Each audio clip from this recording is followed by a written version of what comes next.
What's up, everybody, and welcome to Brand Altitude presented by True Mtn. My name is John White, and I'm here with my co-host, Jono Gross.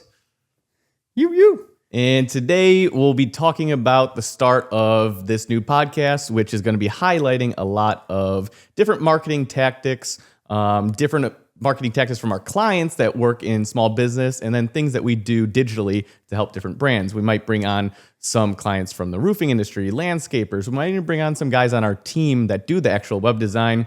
Who knows? The sky's the limit. But the first episode today, we wanted to dive into who we are, who is True Mtn, how did we get started, why are we doing this podcast, what's so cool about the things that we do.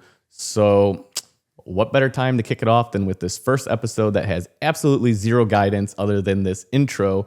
And we wanted to test out our automations. So this whole thing is edited. If you're watching the video version, on its own, it's a one-stop shop. We don't have any control over the camera changing. It's all automated. So this wasn't my idea. Jono, tell them why we're doing this. Yeah, so pretty much I wanted to create a podcast because we've been creating social media content and it's been super inconsistent. So we came up with the idea to shoot a podcast and then essentially cut mini clips from that and all the highlights to post to our short form social media. So like Instagram or TikTok. But then if somebody wants to see the whole episode of what we talk about, they can essentially go to YouTube to watch the full video. Or if they just want to do the audio, they can go to Spotify. So there's going to be long form content and short form content. I pretty much told John a month ago, like, hey, let's do a podcast and see if we can make it happen. So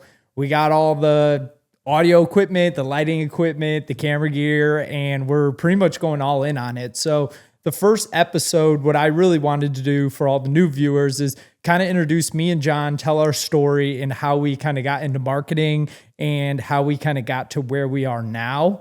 And that is kind of the intro to True Mtn. And then after that, we can go into specific topics, specific industries, talk with specific clients, and we really hope it grows. So if you are liking what we're doing, give us a like. Yep, and our setup's pretty fun. Here's another view. We have way too many cameras active. My computer's probably going to blow up because it's all running through one thing. So we got a camera up there. We'll probably switch that later on down the road. We got one big cool light here. If you're big into creative, we just did a single light. So if you're one of the marketing people watching this, pretty cool concept. Instead of doing a bunch of soft boxes everywhere. Then we have some podcaster mics from Logitech. Everything runs into a cool system in the middle. And then everything goes on to OBS and it does its job from there. I got this little box, which you can see on video here, which controls some of the camera settings. So I can turn this camera off and look at that. We're back on myself. So a lot going on here. Jono said I had an unlimited budget, so the credit card has been maxed out. No, I'm just kidding. Just a lot of cables have been getting put together lately. So really fun. We're hoping this goes smooth. Like you said, we're on Spotify, or we will be. We don't know how that technically works, but we're going to figure it out. Keep messing up and calling it Shopify because they're both green logos. Basically sound the same. So we're pretty excited. So let's dive in to kind of how True Mtn got started.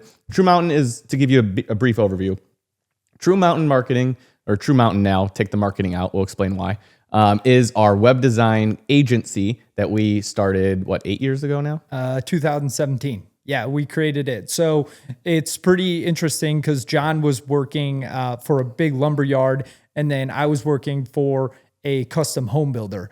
So we were kind of like both in the construction space. John was on the material end. And then with the custom home builder, you see all the different services that come in, from the excavators, the concrete guys, the exterior work, the trim crew, the painters. You see it all when you're working with custom home builders. And then John was essentially working for like the material, you know, how just would you explain the lumber yard that gave the builders everything minus concrete. Yeah. So we're pretty much doing marketing side by side for, you know, the companies we work for. And we ran into each other at a bar and we were like, hey, let's talk this out. Let's do marketing for like more people than just two. So we got together the next day at his house, played some VR before, you know, VR was even a thing.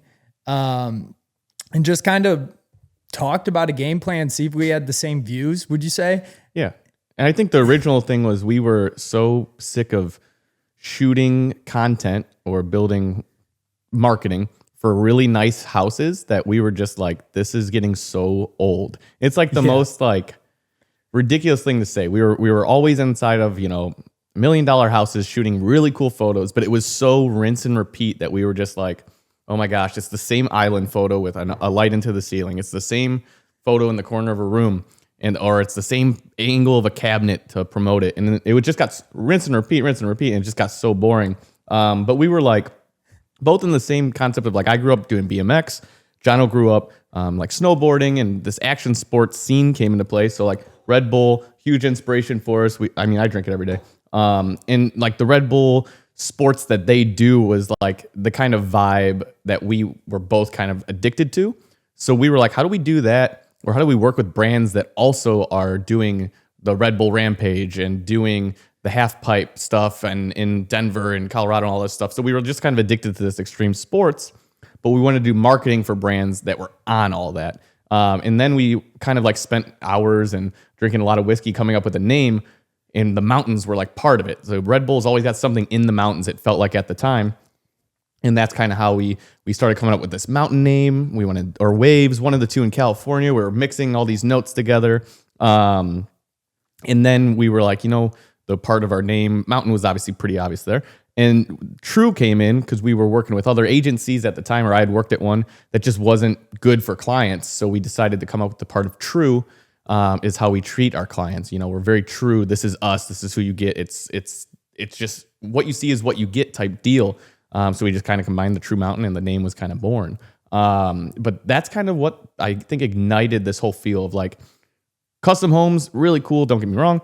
Yeah, we just got sick of it. They just, you pretty much have sunlight to take the photo. So you got 8 hours a day. The rooms don't move. There's no people. There's no action. And like working for, custom home builders, the custom home builder ended up, turning into a production home builder. So the one thing is like when you're working for a specific builder as a contractor, you kind of have houses lined up when a subdivision's getting built. So then all the contractors are relying on the home builder to give them all the work. But what was really interesting is with the whole interest rates, 2020 and everything, everybody kind of just got like locked into their house. So the service industry took off because not as many people could buy homes because of the interest rate. So then everybody wanted to do remodels and upgrades to their current homes. So, people are like, okay, I want to put in a pool. I want to put in a deck, because the interest rate locked them from buying something new, upgrading their house, and then realized these service contractors were reliant on the new home production, but then it became remodels. So we're like, okay, how do we help these people that we know that are our friends? How do we help them get more jobs from these homeowners? So we kind of made this like huge shift of let's help people in the service industry get found on Google, show up on, social media, whatever it may be, to get in front of those people looking to upgrade their home. Yeah, and that was kind of like some of our first clients. It was already a small business owner, a home builder, somebody doing maybe just carpentry for a home builder. There's so many different facets of a small business, and that all starts kind of with the home building side for what we were active in. And then we realized, there were just so many localized levels of it where our whole goal was start a marketing company, do really cool things. But what we ended up seeing is like the small business aspect was huge. And we were really good at working with small business owners at a very small family-owned level. So we originally started, it was True Mountain Marketing. We started out of my townhouse. We rebuilt one of the rooms. It was really cool. And we started pitching people. We had a few small clients here and there. Some clients that have been with us the entire time. Great Lakes Roofing, Diamond Peak Homes. Since day one, they've been with us, literally. Great Lakes Roofing was our first website we ever built. So we started with the marketing. We were doing drone videos and photos, headshots, long form video, some short video, promotional imagery. And then we would do the website. And then outside of the website, we'd maybe do some Facebook management, and then Facebook ads, and then YouTube videos. And we did everything. If you could think of any creative thing that you could tie to the word marketing, we would sell it. And we did that for a long time. Yeah, business cards, vehicle wraps, like literally we were the full service web agency. And as we started to move forward with our journey, we realized like there wasn't many companies that can do web well. So like, let's say somebody had a social media company and they were focused on social media. They were like, yeah, we can take care of your website too. But then we realized that these social media companies that were building websites were either one, outsourcing the work, or building websites that really didn't perform when it's one of the most important things. And that's what we were best at. So we really just shifted gears and said, okay, we need to focus on websites to be almost a website provider for companies and allow them to do all these other things in terms of marketing. Like we have the background, we've done it all, but we really are best at web. Yeah, and it took us a while to even get to that point because, we took a couple steps back after a few years and realized every single client, for the most part, I'd say 90% of the clients we've worked with since the start, we've done a website for them during the process. Not all of them we did photo for, not all of them we did social for or ads, but we almost always had a website for them. And that became pretty apparent. And then, the reality is we were doing just so much. And we tried different things. We started sub companies or sister companies, we'll call them, at one point. So we were True Mtn Marketing for 2 years, 2 or 3, moved into our office, which we're still in now. And then we started with our True business Mtn partner. Social. Yeah. Then we started True Mtn Social. Which was green. Yeah, it was green. And that was managed by our good friend, Matt Barber. And he would do advertising on Facebook, Google ads, social media, account management. And it did really well. Yeah. It was almost huge. too well. We had 70 social media accounts we were running a month. It was a lot. It was unscalable was the problem. We had so many accounts and 13 employees in one office. Yeah, and just nonstop social media posting and ads and our whole thing and what was an issue at the time. And we're always about affordability. Like I said a bit ago, we're a small business focus. We knew that right away. So all of our packages were very, very, very, I would say just cheap. $500 a month to manage 2 social pages and $500 a month to run Google ads. And then we have people just hammering us and basically like a full-time employee for only $1,000, which is $12,000 a year.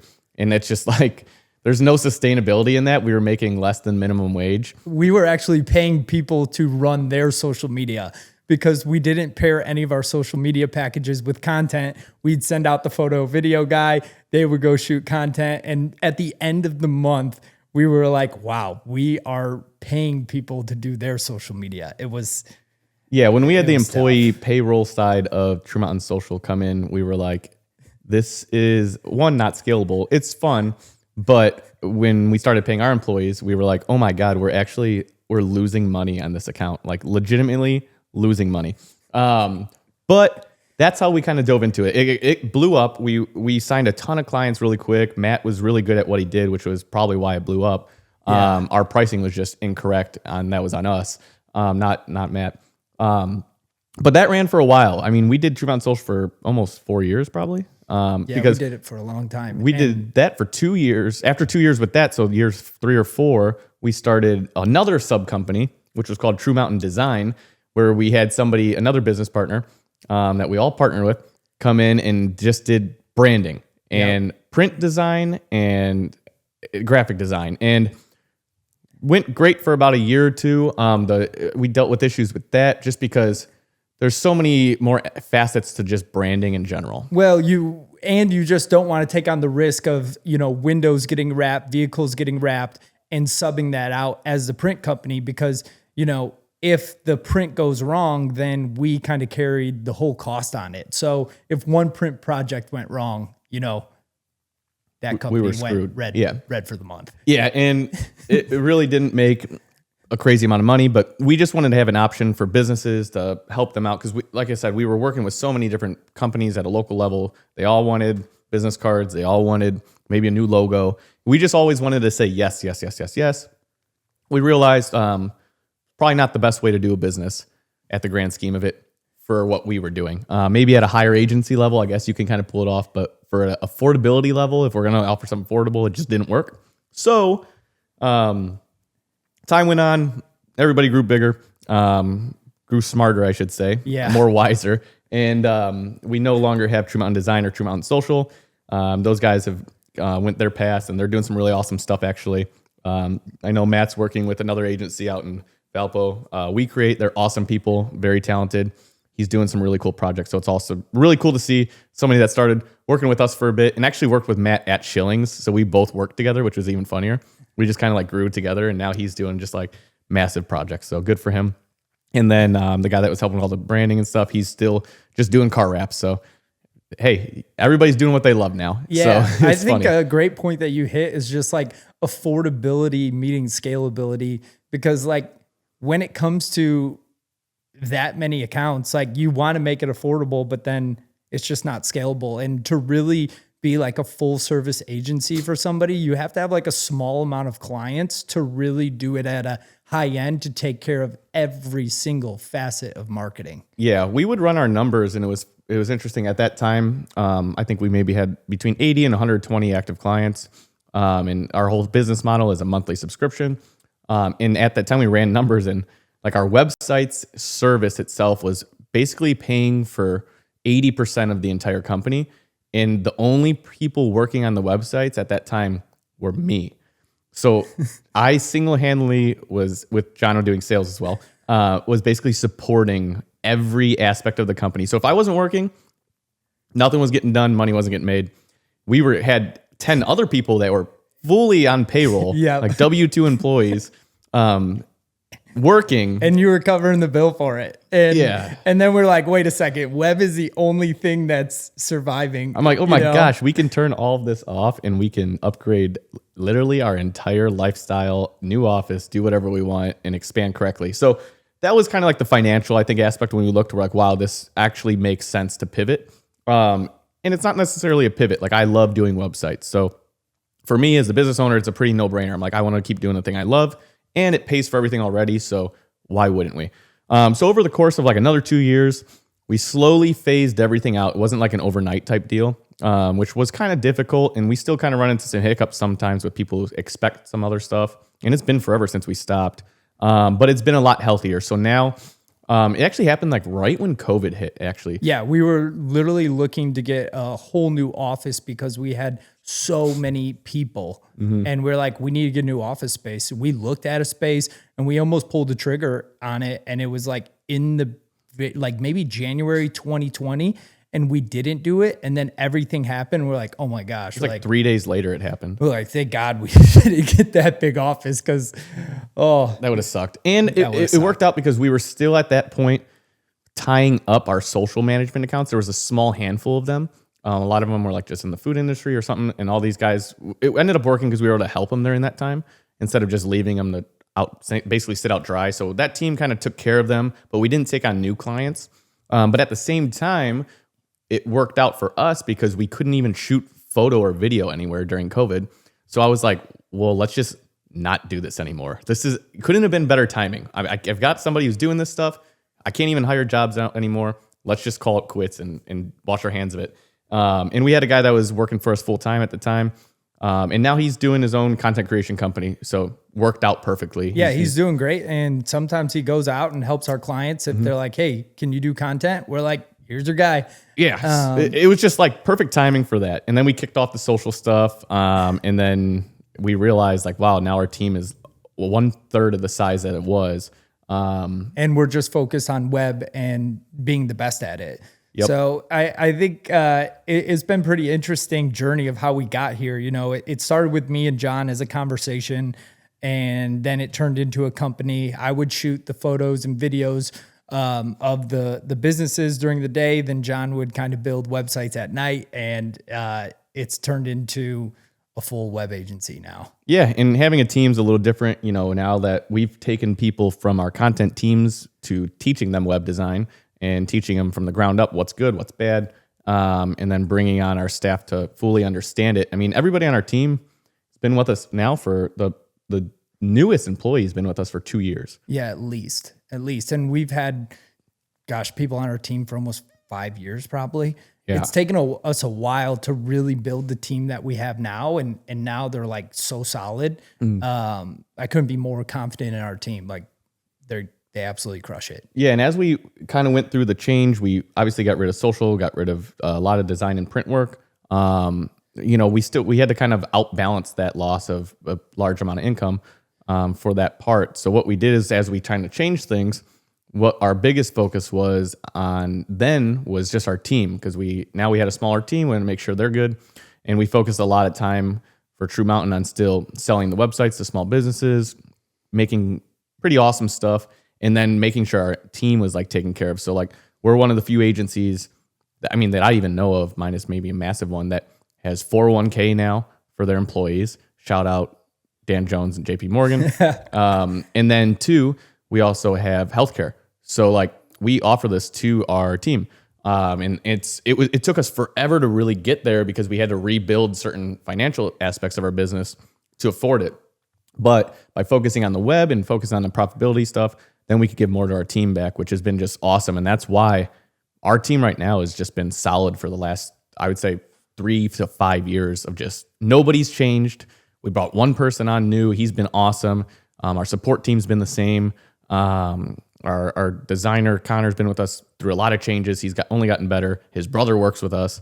I mean, it's just their friend Malik joined us to be support. Like the way we structured everything was just really cool. And then we made sure just to take care of everybody first, instead of just pocketing all this money that we just, instead of doing that, we took it all and put it right back in. And now we're like, okay, well, we're not making more, but we have more benefits. I remember like we had this very big video project in Wyoming to do, and I knew how much time it was going to take. And we turned down the project. And that month of May, I think we signed on 15 web clients. And from there, like you would think all this profit's going to the owners. And we're like, nope, it's time to take care of the team. So then we hooked them up with, the 401ks, the healthcare. And like, aside from that, we also do unlimited vacation time. So like if our team wants to go and do something, like we let them, spend time with their family, go to national parks, do vacations, and our team is so, what would you say, accountable for getting the work done because of it. It's amazing environment. We for the most part have a team that a couple guys are hourly, most of them are salary, but it's really just project based. If they're caught up by any means, I don't really care what they do. Yeah. But with our system, the way we manage people in our projects, that's why we have so many clients.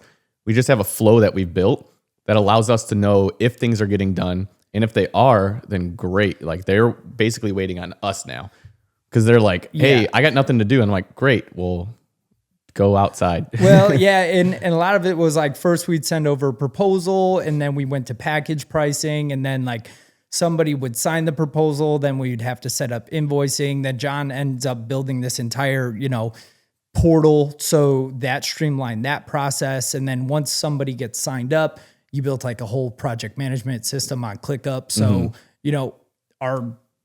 our process and efficiency has gotten extremely good. Yeah, we just improved everything from when people sign up. So instead of focusing a bunch of years on onboarding new clients and upselling people, and which we still do, but most of them we're mostly word of mouth, honest. I'd say 90% word of mouth. Yeah, for sure. We like really tried running ads, and it doesn't work that well for us, especially because everything's digital. So we're like, all right, let's pivot and actually give people the raw, true story of True Mtn and focus on organic content for True Mtn. Yeah, and part of the organic focus was, since we were getting, website every week or two, it's very manageable. We wanted to make sure that we optimize that whole process. So when he was talking about earlier, it's like we built out a portal where people can sign up. It takes their payment right away. It throws them into an onboarding form. They fill the form in. And now, instead of having 4 or 5 calls with us and all the different team members during the process, our whole team has that onboarding form now, and they can reference it throughout the process versus wasting our clients' time on a call every single week just to talk small talk. What that did is it threw the onboarding form into a project management system. We use something called ClickUp. There's other tools like Monday and Asana. But basically, It creates a task, and then we can basically oversee the task as it goes through the process from design to development to submitted to the client, waiting on the client's approved or has feedback. We see all that, and we know a timeline in there. And what that did was streamline the way our team worked. So we knew when projects were getting handed off to somebody, and then the team members, when they handed it off, now had notes on everything. So there was no more client confusion anymore. And then after the sites go live, then we just have support. So it's been really, really cool, and it makes our process easy for the customer. So yeah, which is a whole support ticket system. And then the first person who's available on the support team just jumps on it. Our support is, as quick as it gets. But also, like with ClickUp, it allows you to see, okay, there's a lot of people in the design phase, or there's a lot of people in the development. It allows us to see, like, not where bottlenecks are, but like where a lot of our new clients and new clients that we're onboarding, where they're at in the process. So like, even if we do have to move some of the team to, the development phase, our team shifts to constantly make sure that that pipeline and workflow goes smooth. One thing that I wanted to say is, like, getting started with us, we've always like gone through the concept of, okay, can you just go to the website and sign up? But now we have like different packages, different levels. So realistically, I'm the bridge. So if anybody really wants to work with True Mountain, they set up a discovery meeting. We see if we're even the right fit.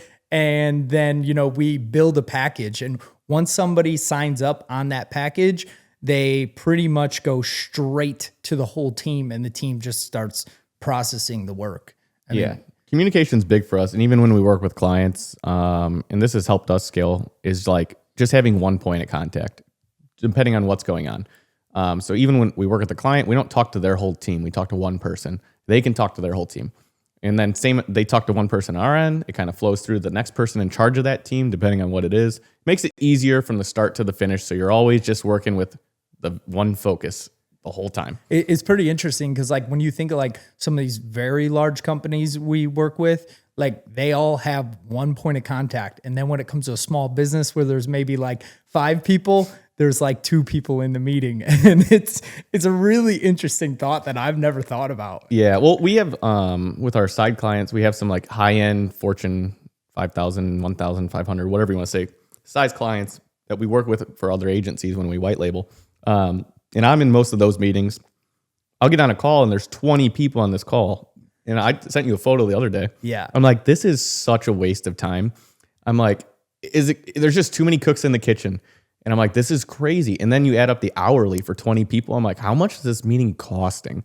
Because it's funny. They'll always want a penny pinch for a huge project. And then we'll sit on 4 hours of calls with 20 people. And I'm like, this is like $5,000 worth of hourly wages. Like, it's just adding up. It just makes no sense. So again, it comes back down to size of company. We work with small businesses. So affordability is just like at the forefront. And that means people's time, if they're not in the job site or if they're not working on something to help their business, then they're wasting time and money. And then obviously their investment, which is in us. So that's kind of like the gist, I would say, of how we got up to where we are now. It's pretty fun. We have a good time. We have an awesome team, great people. Most of them are local. We've got a copywriter in Indianapolis. She's awesome, Jordan. And then Jono kind of bounces around the U.S. a lot to kind of manage a lot of our accounts in different ways of networking organically, I would say. But that kind of brings it in. Maybe you can explain what your specific role has become in the company since the start. Yeah. So it kind of went from me being the photo video guy, handing off the content to John, and then John would build the websites. And then it really became, me being the communicator of, okay, this is what this client's needs are. And John, how would we build this into a website? So realistically, like when I talk to a client, it's like, where can you save time? So if it's somebody in the service industry, can we build a quote form to help them save time and allow them to get images on the quote form? So the client can say, okay, this is when I want the job done. This is my budget, and here's a picture of my backyard. So then it helps that contractor from having to even go out to the job to qualify. So that's like one way to help save time. Or, we talk about CRMs, which is a huge thing. Like sometimes people get leads through their website and then they have to go into the management system and then they have to like transfer the name, the address, the person. But like we can set up an automation that just zaps all that information right into the client's management system. So like right there, we save them time from going out to look at quotes, from manually changing data. And I pretty much hear like what the client's needs are, but then also tell them like some other tools that we have. So if somebody wants to, if somebody can't really manage their emails well, because they're always working with their hands, like we'll make it so their leads get texted to their phone instead of to their emails. So it's like, you really just sit down with, we sit down with businesses, we find out where they're struggling, where they want to grow, and then we set up packages to really help them get there and save them time. Yeah, and the part about that's always fun, and it was a little challenging, I would say, at the same time, was on my end, it's like, look, he's saying things that are relatively easy to pull off for a website. Like, okay, a form that takes images, like, okay, that's like 2 clicks of a button. But like, none of our clients know that, and it's not their job to know how to do these forms. And when we kind of take from my end of it, which is managing the design and development, and that aspect of growing a company, it's kind of funny. It's almost like an imposter syndrome. You're like, this is such an easy thing to do, but it's just crazy. We can do it. It takes me 2 seconds to enable SMS notifications with our Twilio or Zapier or whatever. So like all of my web friends, they're just like, yeah, that's a simple thing. But at the end of the day, it's simple, but at the same time, we wouldn't have even known to do that solution without this kind of discovery. So everybody's unique. We're looking at every single small business, finding ways to help them out with their website. We're not trying to reinvent this wheel and build the next like mega Facebook, YouTube website. We're just building websites for small business owners that rank well, look great for their digital brand, and help them either sell a little bit better, act as a sales brochure, bring in more leads smoother, or get better quality of leads when they submit their stuff with images, like Jono was saying, to help with their quoting process. Or in general, just improve where their digital brand was to where it is now. And that's just been a huge, huge deal. I mean, we had a good meeting today with somebody. Give a run. It's a perfect client for us, hopefully. Yeah, we'll touch base on that. But I think the one thing that I want to touch base on is, once you start doing something like we're talking about the images on the quote form, once you start building websites for like one industry, it's really easy to build websites in that same industry and know what that industry needs on a website. Mm-hmm. So like, let's go, for example, like a roofer. Once we build a roofing website, we know exactly what the next roofer needs. And because we're at a national level, it's not like you're competing with somebody in your backyard, because we're probably building a website for somebody that's in a completely different state.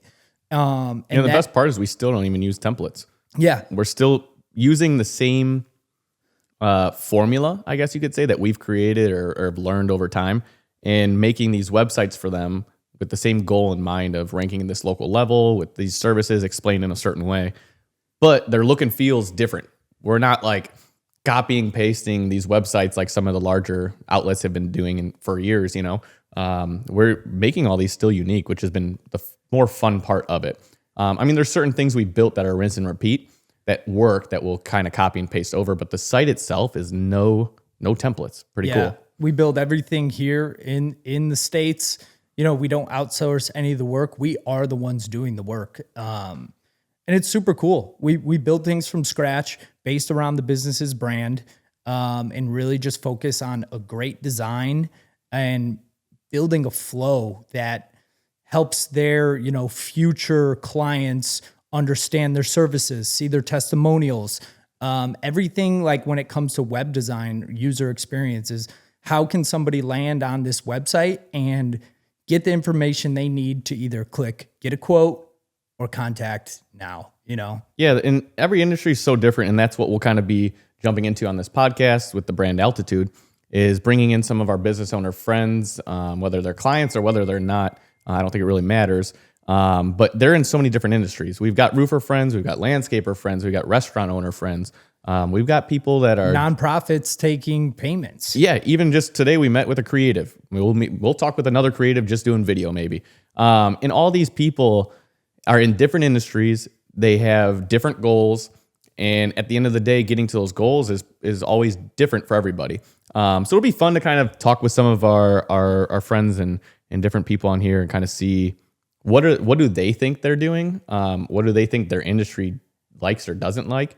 Because there's such a difference with B2C to B2B to different types of industries. Yeah, and that has led us going to industry shows. So, I do the discoveries, but I also like run the whole trade show side. So we made a jump to do one trade show in 1 year. The next year, we wanted to do 4. And then I think the year after that, we did about 8. So we would go to these industry-specific shows, whether it's the pool show, the concrete show, the roofing show, the, what is it called? The builder show. We went to all the shows to just find the people in the industry that we know the formula to help them succeed, and said, okay, this is the work that we've done for other people in the industry. They're not in their backyard. We appreciate you coming all the way out to either Las Vegas, Texas for this show to improve your business, and we want to help you. So yeah, it's been awesome meeting people at trade shows, and it's really helped us grow outside of our area for sure. Yeah, and Jono likes going to those. I hate going to trade shows, so that's why Jono's in charge of sales. So. John doesn't like to be off Wi-Fi, and he doesn't like to be away from a computer for more than 18 holes of golf. Let's just say that. So yeah, I like to go to the shows. Memorable. I have a mustache. So, people see me the next year and they're like, oh, I remember talking to you last year about redoing my website. I'm like, yep. And they actually ended up talking to me. They don't even remember that. Yeah. Jono just said, hey, can you talk to John? Yeah. I just get pawned off. John and Jono. Yeah, that's definitely a fun one.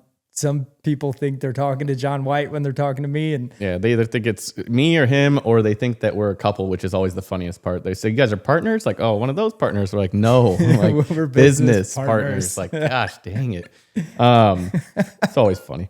But yeah, so that's kind of how we kind of got going, where we went, some of our focus, I guess you could say, some of the things that, have been important to us.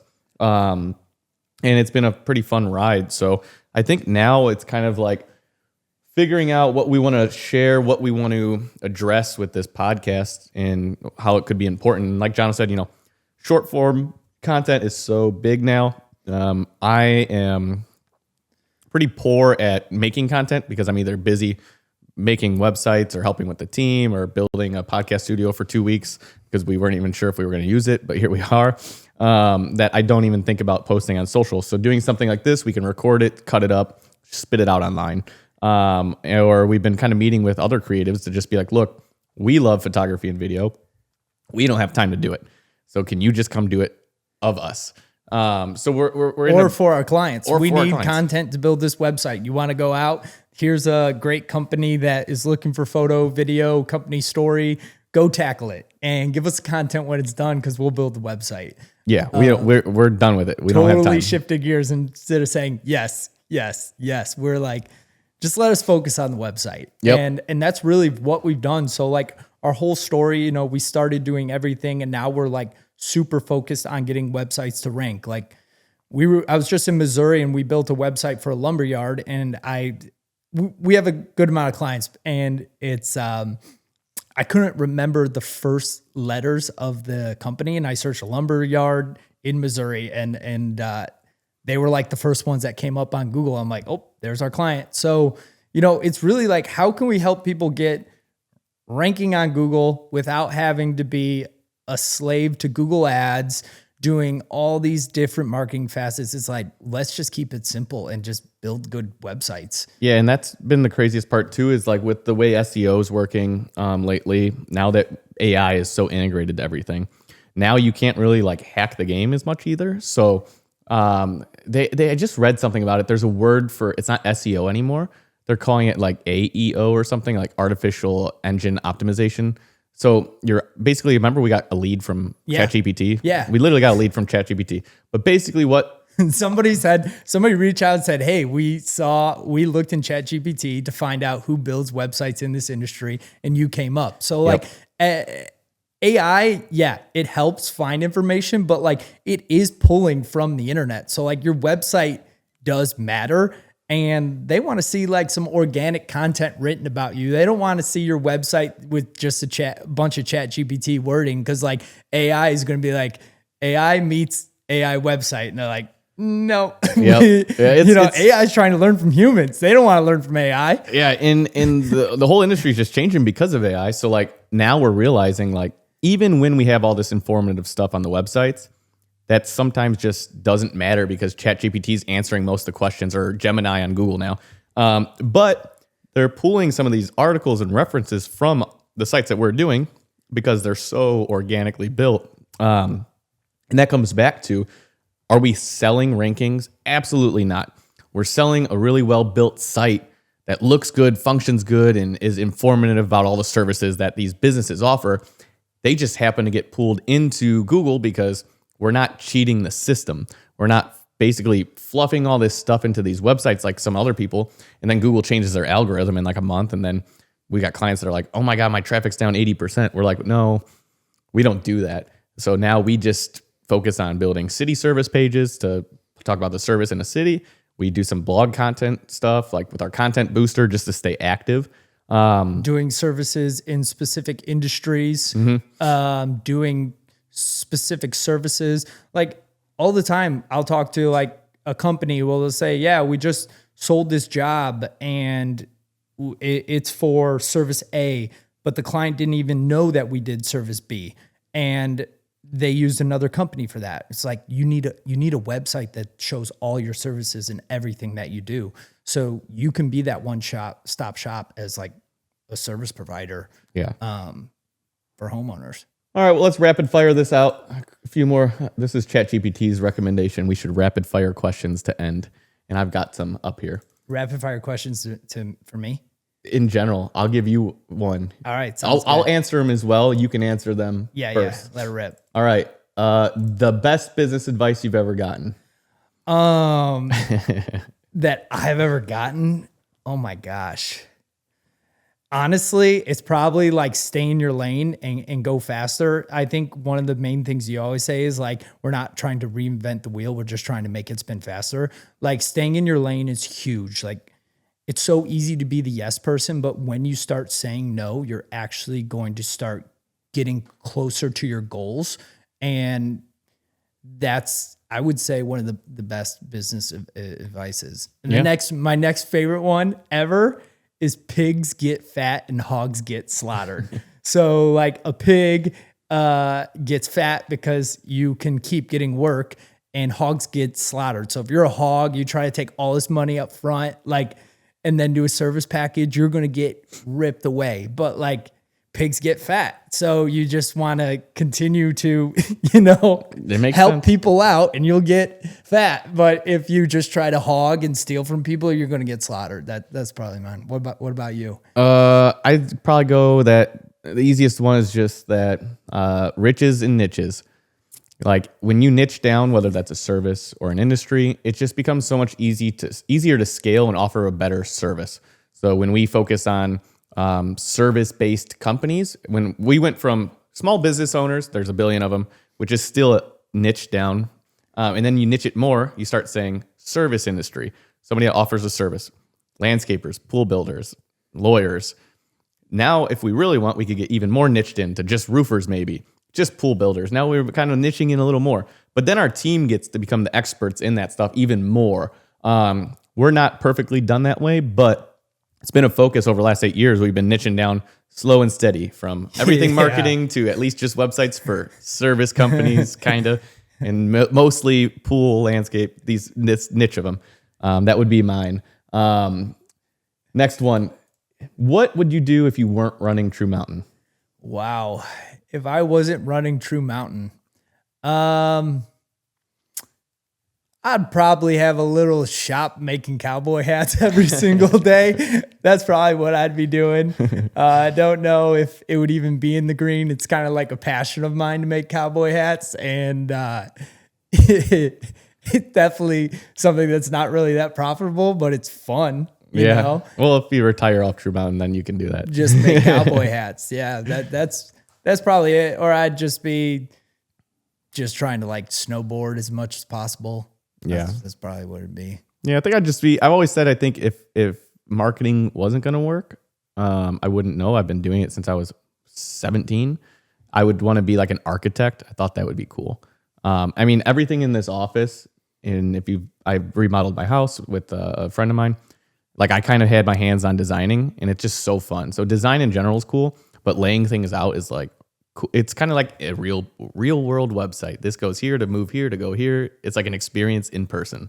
Maybe that's why we move this office around so damn much. Like at least 7 times we just keep upgrading the office. It went from us starting with a ping pong table to bounce ideas as our meeting table to then like upgrading the chairs to make. Wonder if that's still out back. We tried to give away a ping pong table and we gave it away for free on social media, like hundreds of people.